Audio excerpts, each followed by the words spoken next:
22 जनवरी को अयोध्या में प्राण प्रतिष्ठा महोत्सव आयोजित होने जा रहा है, जिसके मद्देनजर तिलकवाड़ा में शांति समिति की बैठक बुलाई गई थी। दरअसल 22 जनवरी को आयोजित होने जा रहे प्राण प्रतिष्ठा महोत्सव के मद्देनजर तिलकवाड़ा में शांति और कानून बरकरार रखने की कोशिश पुलिस विभाग की ओर से की जा रही है, जिसके मद्देनजर केवड़िया विभाग के डीवाईएसपी वाणी दुधात की अगुवाई में और पीएसआई जेएम लटा की निगरानी में शांति समिति की बैठक आयोजित करवाई गई थी, जिस दौरान डीवाईएसपी वाणी दुधात की ओर से उपस्थित सभी को इन दिनों के दौरान शांति बरकरार रखने की अपील की थी। 22 જાન્યુઆરી 2024ના રોજ અયોધ્યા મંદિર ખાતે શ્રી રામજીની મૂર્તિનું પ્રાણ પ્રતિષ્ઠા થવાની છે।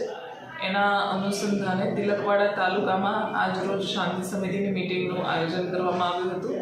અને તે દિવસે શું તકેદારી રાખવી તથા પોલીસ દ્વારા શું કાર્યવાહી કરવામાં આવશે તેની તમામને જાણકારી આપવામાં આવી હતી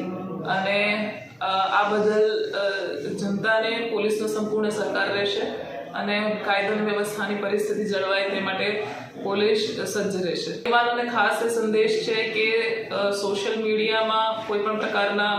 ભડકાઉ મેસેજીસ વાયરલ કરવા નહીં, કોઈપણ પ્રકારના આવા ભડકાઉ સ્ટેટમેન્ટ મૂકવા નહીં કે જેનાથી કોમી એકલાસનું વાતાવરણ બગડે અને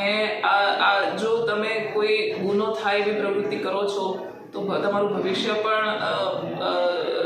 બગડી શકે છે। अब खबरों से लगातार अपडेट रहना हुआ आसान। बीआरजी न्यूज आपके मोबाइल स्क्रीन पर आज ही बीआरजी न्यूज की mobile app Google play store और ऐप स्टोर से डाउनलोड करें और खबरों से लगातार जुड़े रहें।